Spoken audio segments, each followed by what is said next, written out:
जब आप ये कहते हैं कि मैं रोज़ उतना पढ़ नहीं पाता हूँ, इसके बुनियादी तौर पर 2-3 रीज़न्स हो सकते हैं। पहली बात तो कोई भी नहीं पढ़ पाता है, मैं भी नहीं पढ़ पाता हूँ उतना। हम लोग प्रिटेंड करते हैं कि हम बहुत पढ़ते हैं। ईमानदारी की बात है कि मैं आज तक कभी भी 1 घंटे से ज़्यादा एक साथ नहीं पढ़ पाया हूँ, और मैंने ठीक ठाक पढ़ाई की है वैसे, है ना, आप भरोसा कर सकती हैं इस बात पे। एक तो अपने आसपास ऐसे लोगों से बचिए जो बार बार दबाव बनाए कि मैं तो बहुत पढ़ता हूँ, तो कितना पढ़ती है। आप कितने घंटे का टारगेट लेके चल रहे हैं, एक प्रॉब्लम ये भी हो सकती है। आपकी उम्र में कॉलेज के अलावा अगर आप 3-4 घंटे पढ़ लेते हैं तो पर्याप्त है। कॉलेज के 3 साल सिर्फ पढ़ाई के लिए नहीं है, पढ़ाई से ज़्यादा सीखने के साल हैं, मंच पे आने के साल हैं। दोस्तों के साथ फिल्म देखिए, दोस्तों के साथ आउटिंग पे जाइए, रेस्टोरेंट में बैठ के खूब बकवास कीजिए उनके साथ। उसमें जो सीखेंगे वो केवल पढ़ाई से नहीं सीखेंगे। तो दिन में 3-4 घंटे बहुत होते हैं।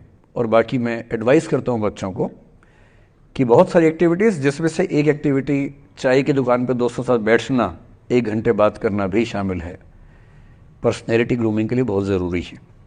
फिर आप लोगों की उम्र में इमोशंस थोड़े उठापटक होती रहती है।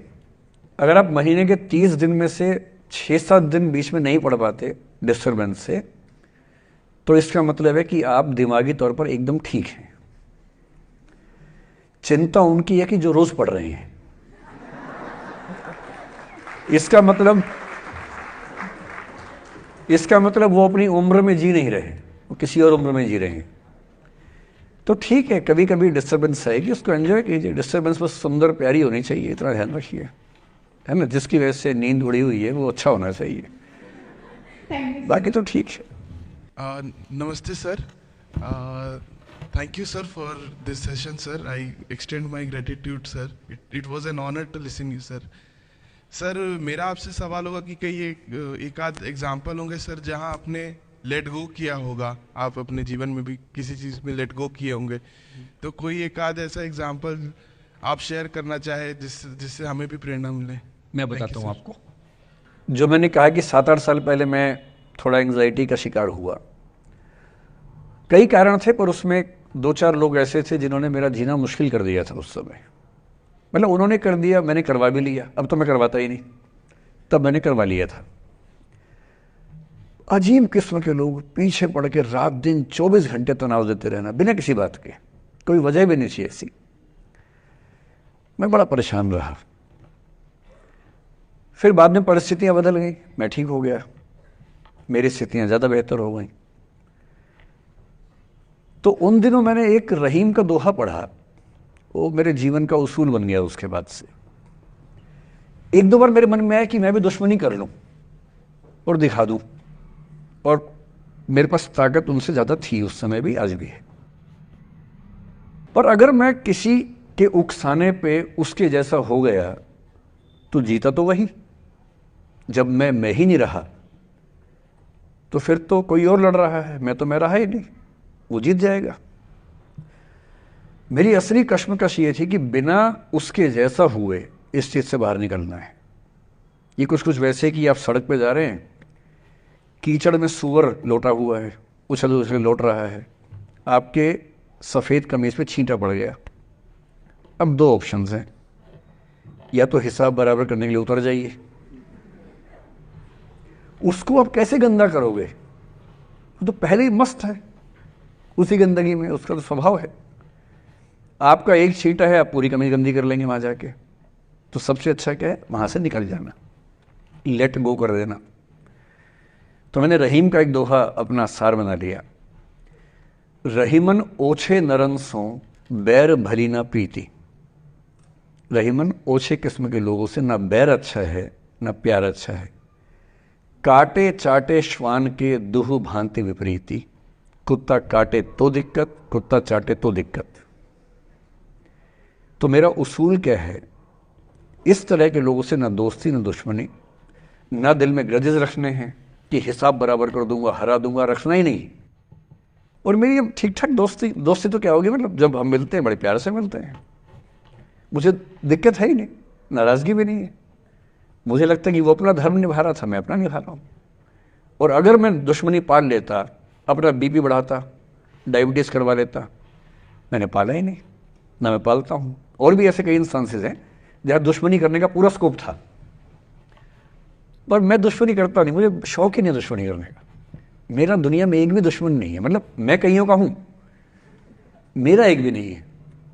जो मुझे अपना दुश्मन मानते हैं वो मेरे दुश्मन नहीं, मेरे लिए वो परिचित हैं, जो मित्र हो सकते थे या हो सकते हैं। फिलहाल मित्र नहीं है, लेकिन दुश्मनी नहीं है। और अगर दुश्मनी कभी हो भी जाए ना, ये ध्यान रखना है कि बाद में दोस्ती हो सकती है। बशीर बद्र ने कहा है, दुश्मनी जमकर करो लेकिन ये गुंजाइश रहे, गर कभी हम दोस्त हो जाएं तो शर्मिंदा ना हो। ये मैं ध्यान रखता हूं हमेशा। नमस्कार सर। नमस्कार सर, मेरा नाम रश्मि श्रीवास्तव है और मैं यहाँ हिंदी ऑनर्स द्वितीय वर्ष की छात्रा हूँ। सर, सबसे पहले तो मैं आपको बहुत बहुत धन्यवाद देना चाहूँगी सर। आपसे मिलकर बहुत अच्छा लग रहा है मुझे और ये मेरे लिए बहुत बड़ी सौभाग्य की बात है। सर, मेरा प्रश्न है आपसे कि सर, मेरे साथ ऐसा हुआ कि मैं बचपन से बहुत अच्छी स्टूडेंट रही और सर मेरी ज़िंदगी में ऐसा एक वक्त आया जब मुझे 2 बार असफलता का सामना करना पड़ा और सर तीसरी बार मैं सफल हुई, परंतु सर आज भी वो डर मेरे मन से नहीं जा रहा है। अभी भी मैं उसको फेस नहीं कर पा रही हूँ कि मैं कैसे फेल हो गई। और सर कभी ऐसा होता है कि मैं सो रही हूँ और रात में मुझे वो डर लगता है कि आगे मैं नहीं कर पाऊँगी। मुझे ऐसा लगता है कि आगे अगर मैं कुछ अच्छा करना चाह रही हूँ तो मुझे उस असफलता का डर रहता है कि जो मैंने फेस किया है, और सर मैं उससे उभर नहीं पा रही हूँ। मतलब मेरे ख्याल से ये असफलता आपसे ज़्यादा आपके माहौल की, आपके पेरेंट्स, आपके टीचर्स की है कि उन्होंने आपको, मतलब कुछ बच्चे अपने आप से इतनी उम्मीद पाल लेते हैं कि फेलियर झेल नहीं पाते। आप वैसे बच्चों में हैं। जो आपने कहा ना कि मैं शुरू से बहुत अच्छी स्टूडेंट रही हूँ, ये दुर्भाग्य की बात है, ये अच्छी बात नहीं है। मैं नहीं चाहता कि बच्चे अच्छे स्टूडेंट बने। अच्छे स्टूडेंट का मतलब जो बहुत पढ़ाकू किस्म के होते हैं, सीधे स्कूल से घर, घर से स्कूल, घर में घुसते ही होमवर्क करना शुरू किया, वैसे बच्चे ज़िंदगी में बड़े परेशान रहते हैं। बच्चों को होना चाहिए छटा हुआ टाइप का, शरारती, बदमाश, मतलब काम भी करें स्कूल का, लेकिन बेसिकली आपको स्मार्ट होना है, कॉन्फिडेंट होना है। पढ़ाकू होने से ज़िंदगी बहुत अच्छी नहीं चलती है। ज़िंदगी के लिए ना व्यक्तित्व चाहिए। हुआ क्या आपके साथ, आपको बता दिया गया कि अच्छा बच्चा वो है जो पढ़ता है, होमवर्क करता है, आपने वो सब किया। तारीफ़ें आपकी इतनी हुई होंगी कि बेटा तुम तो कुछ भी कर दोगी, आपको भरोसा हो गया कि मैं कुछ भी कर दूंगी।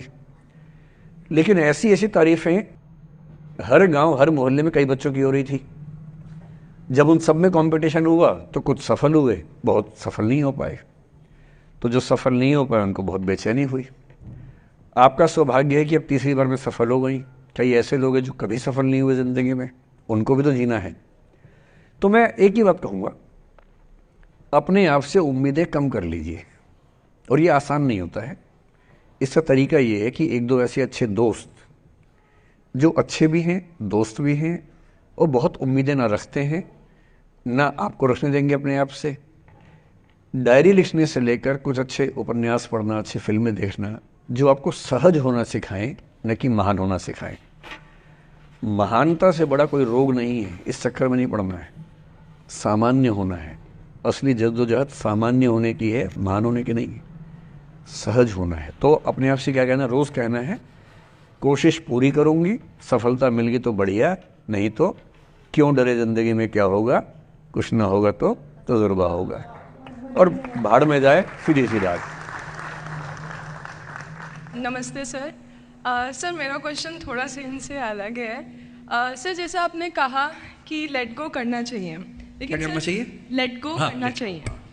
हमने भी ये चीज़ सुनी है कि जिसके नसीब में जो लिखा होता है एक दिन उसे वो मिलता ही है, तो उसके लिए हमें परिश्रम करना चाहिए। तो सर एक इनके बीच में क्या एक थिन लाइन नहीं है कि हमने सोचा जैसे 71st डे पर मुझे ऐसा लग रहा है कि अब मुझसे और नहीं होगा, अब मैं नहीं करूँगी। माना कि वो गिव अप भी कहा जाता है, लेकिन अगर मेरे नसीब में है कि नहीं यार कल ये तुझसे हो जाएगा, अगर मैं कोई भी टास्क कर रही हूँ कल ये कंप्लीट होगा, लेकिन मैं सोचूँ नहीं मेरे से ये प्रेशर नहीं हो रहा, I should let go this, I should start some other thing. तो क्या ये मुझे लेट गो करना कभी रिग्रेट नहीं कर सकते कि लाइफ में यार एक दिन और ट्राई कर लेते तो शायद मिल ही जाता? देखिए, जो नसीब का मामला है, मेरे ख्याल से आपकी उम्र में नसीब को नहीं मानना चाहिए। दुनिया में किसी को नहीं पता कि नसीब है या नहीं, और है तो कितना है। सब तुक्का लगा रहे हैं, मैं भी तुक्का लगा रहा हूँ, ठीक। जो हार जाता है ना, उसको तसल्ली देना बहुत ज़रूरी है, वरना वो जी नहीं पाएगा। और पराजित व्यक्ति को तसल्ली देने के लिए सबसे अच्छा शब्द है नसीब, भाग्य, नियति। बहुत ज़रूरी है।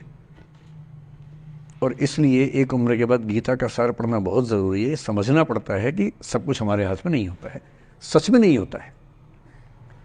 पर इसका मतलब ये भी नहीं है कि सब कुछ किसी और के हाथ में होता है। अगर ऐसा होता तो बिना मेहनत करने वाले आईएएस बन जाते या कुछ भी बन जाते।